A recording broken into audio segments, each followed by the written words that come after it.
Assalamualaikum warahmatullahi wabarakatuh. Allah Subhanahu wa Ta'ala berfirman di dalam Al-Quran yang artinya, sesungguhnya yang mengadakan kebohongan hanyalah orang yang tidak beriman kepada ayat-ayat Allah, dan mereka itulah pembohong. Quran Surat An-Nahl ayat 105. Rasulullah Shallallahu Alaihi Wasallam juga telah bersabda yang artinya, dusta mengantar pada kejahatan, dan kejahatan mengantar kepada neraka. Manakala seseorang terus berdusta dan berusaha berdusta, ia akan ditulis di sisi Allah sebagai pendusta. Hadis riwayat Bukhari. Ketika kita membaca sejarah, di mana zaman datang silih berganti, dan kaum muslimin telah banyak melewati fase-fase yang dipenuhi pertikaian dan tirani, menyebarnya tindakan semena-mena yang dilakukan para pemimpin di kala itu, maka kita mendapati bahwa ada beberapa gelintir orang yang berani berdusta dan mengaku dirinya sebagai Imam Mahdi. Berikut beberapa orang yang mengakui dirinya sebagai Imam Mahdi.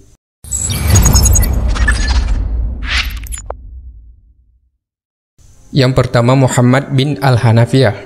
Kelompok Al-Kisaniyah merupakan salah satu kelompok aliran Syiah. Mereka adalah pengikut Kisan yang merupakan pelayan Sayyidina Ali bin Abi Thalib radhiyallahu anhu. Mereka juga mempunyai keyakinan bahwa pemimpin mereka yang bernama Muhammad bin Al-Hanafiyah menguasai seluruh cabang ilmu, sehingga mereka sepakat bahwa mengikuti semua perkataannya adalah bagian dari ajaran agama.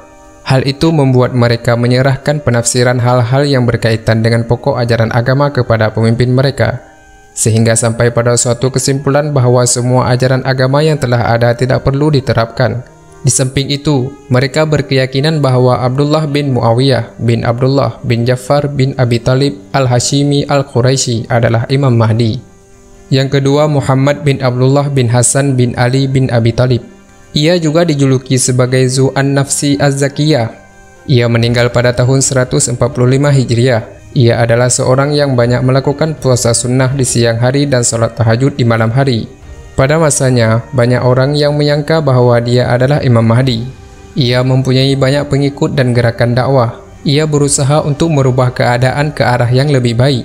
Namun dinasti Abbasiyah yang memerintah di kala itu memeranginya dengan mengirim 10.000 orang prajurit, sehingga dapat menghabisi gerakannya.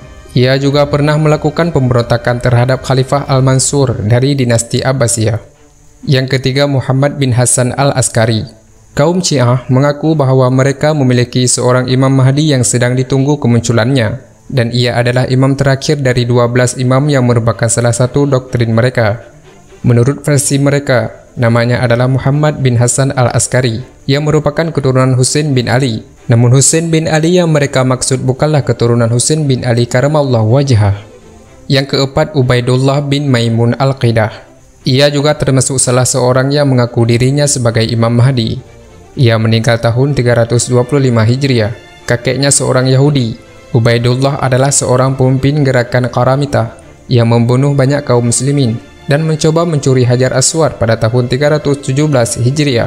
Kelompok ini lebih berbahaya daripada orang-orang Yahudi dan Nasrani. Mereka berhasil menguasai Mesir, Hijaz, dan Syam. Mereka juga berbohong dalam menisbatkan diri kepada Ahli Bait dan mengklaim sebagai keturunan Fatimah radhiyallahu anha. Oleh karena itu, mereka menyebut diri mereka dengan Fatimiyun.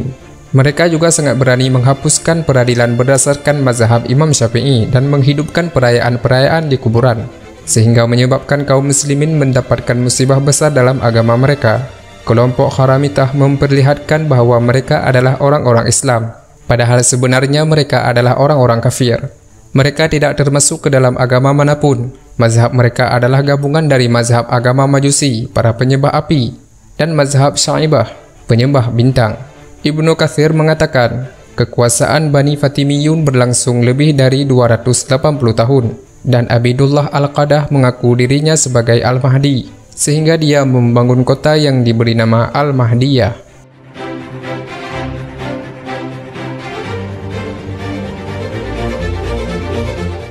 Yang kelima, Muhammad bin Abdullah al-Barbari. Ia sangat populer dengan sebutan Ibnu Tumar.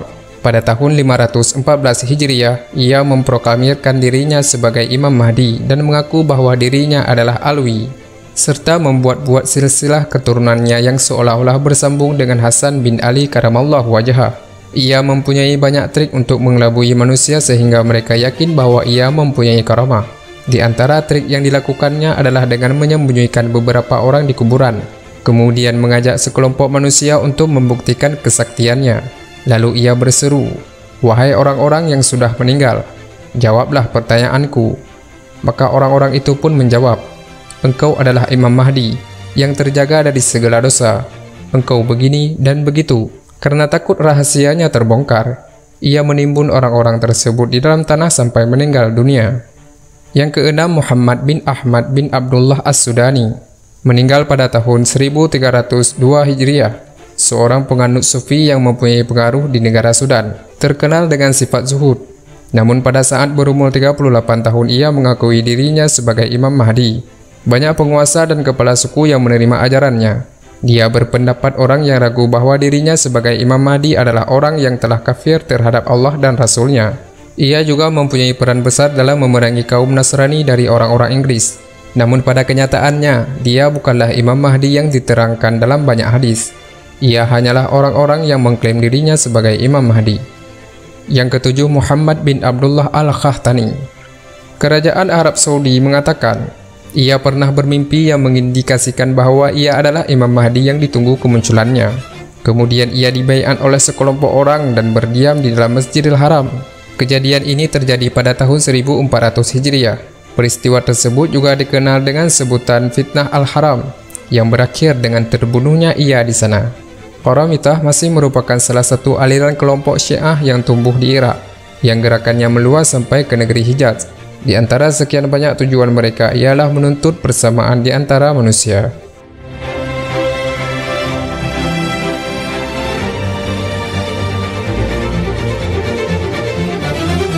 Allah Subhanahu wa Ta'ala berfirman di dalam Al-Quran yang artinya, yang demikian itu disebabkan karena mereka lebih mencintai kehidupan di dunia daripada akhirat, dan Allah tidak memberi petunjuk kepada kaum yang kafir. Quran Surah An-Nahl ayat 107.